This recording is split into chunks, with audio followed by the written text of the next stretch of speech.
All right, so today we're going to be doing a deep dive into something pretty incredible. Yeah. And we're talking about Alzheimer's, but we're not just going over the basics. Um, you sent me this really fascinating article about a technique called MicroXRF, and I have to admit I'm already like completely intrigued by it. hmm It seems like researchers are actually able to see what's happening at a molecular level in brain tissue, That's exactly right. which, if I'm understanding this right, that's a pretty huge deal. It is a very big deal. So imagine if you could map the distribution of specific elements, things like phosphorus, iron, copper, in a brain tissue sample without having to stain it or destroy it in the process. That's what microXRF is doing. Okay, hold on. So that's pretty wild. So Yeah. no more messing around with dyes and chemicals that could potentially skew the results. We're getting a pure, unadulterated view. Exactly. And the level of detail is incredible. We're talking about being able to pinpoint these elements with a precision comparable to what we used to need massive synchrotrons for. Wait, so we've gone from these giant, expensive facilities to something you can basically have in a regular lab. Talk about democratizing science. Okay, so my brain is buzzing with questions here. What exactly are researchers finding out about Alzheimer's using microXRF? What kind of insights is it providing? Well, the article focuses on a few key elements, and phosphorus really steals the show here. It turns out that microXRF can actually pinpoint areas where phosphorus is highly concentrated, near these protein aggregates called tau fibrils, which are a hallmark of Alzheimer's. Interesting. So phosphorus is like the bad guy's calling card, leaving a trail right to the scene of the crime. You could say that. And what's really fascinating is that this phosphorus buildup seems to be happening in the very early stages of the disease, even before those infamous amyloid plaques start forming. Now, that's a major clue. So are we talking about potential early diagnosis here? Could a simple scan for phosphorus hotspots be the key to catching Alzheimer's before significant damage even occurs? That's the hope. And not only diagnosis, but think about monitoring treatment. Imagine being able to track how a drug is impacting those tau tangles and phosphorus accumulation in real time. Whoa, that's next level. So we're not just seeing where the problem is. We might actually be able to see if a treatment is working at the most fundamental level. Yeah, I'm starting to see why this micro XRF thing is such a big deal. absolutely. It's opening up a whole new world of possibilities. Now, phosphorus is just one piece of the puzzle. The article also touches on other elements like iron and copper. Research on their role is still in its early phases, but there are some intriguing hints about their potential involvement in the disease process. Okay, so phosphorus is the prime suspect, but iron and copper might be accomplices. This is like a scientific detective story. We're using microXRF to track down the culprits behind Alzheimer's. Tell me more about these other elements. What have researchers found so far? Well, it seems like iron and copper might be tied to that oxidative stress we hear so much about with Alzheimer's, the damage that happens to cells over time. Right, like rust on a car, but happening inside the brain. Not good. Exactly. And microXRF is allowing researchers to see how these metals are distributed in the brain tissue, especially around those protein aggregates. It's like trying to understand their role in the crime scene. So they could be contributing to the neurotoxicity, Yeah. making things worse for those brain cells. Potentially. The research is still preliminary, but it's definitely a lead worth investigating. And the beauty of microXRF is that it can handle all sorts of sample types, so researchers can really dive deep into these different aspects of the disease.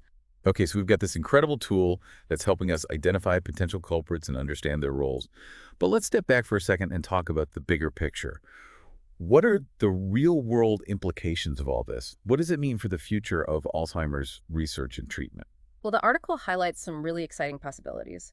For one, as we've touched on early diagnosis, if those phosphorus hotspots prove to be a reliable indicator of early Alzheimer's, we're talking about a paradigm shift in how we approach the disease. Early intervention, hmm potentially slowing down the progression, maybe even preventing significant damage. That's the dream, right? Absolutely. And then there's the potential for personalized treatment. Imagine being able to monitor how a specific drug is affecting a patient's brain at a molecular level. We could see if it's actually hitting its target, if it's reducing those phosphorus clumps or preventing further damage. Wow. So no more guesswork, no more one-size-fits-all approach. We're talking about tailoring treatments to individual needs, maximizing their effectiveness. That's incredible. It is. And beyond those direct implications for patients, there's also the potential for accelerating research in general. By making this kind of analysis more accessible, MicroXRF is empowering scientists to delve deeper, explore new avenues, and collaborate more effectively. Right, because time is of the essence when it comes to a disease like Alzheimer's. The faster we can research and understand, the faster we can develop effective treatments and hopefully one day a cure. Exactly. And think about the possibilities for collaboration. Now that researchers don't have to rely solely on those massive synchrotron facilities, it opens up a whole new level of accessibility and collaboration. So more scientists can get involved, share their findings, and build on each other's work. It's like a global brain trust tackling this complex puzzle together. Exactly. And that kind of collective effort is crucial when you're dealing with a disease as intricate and multifaceted as Alzheimer's. Okay, so we've talked about the science, the implications, and the potential. But before we get too carried away, I want to play devil's advocate for a moment. We're still in the early stages of research with MicroXRF and Alzheimer's. What are some of the challenges and limitations we need to be aware of?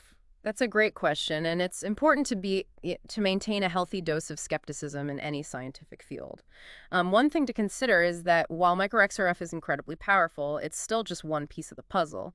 We need to be cautious about drawing sweeping conclusions based solely on its findings. So it's not a magic bullet. It's a valuable tool that needs to be used in conjunction with other research methods. Precisely. And there are still some technical hurdles to overcome. For example, while lab-based microXRF systems have come a long way, they still may not have the same level of sensitivity and resolution as the massive synchrotron facilities.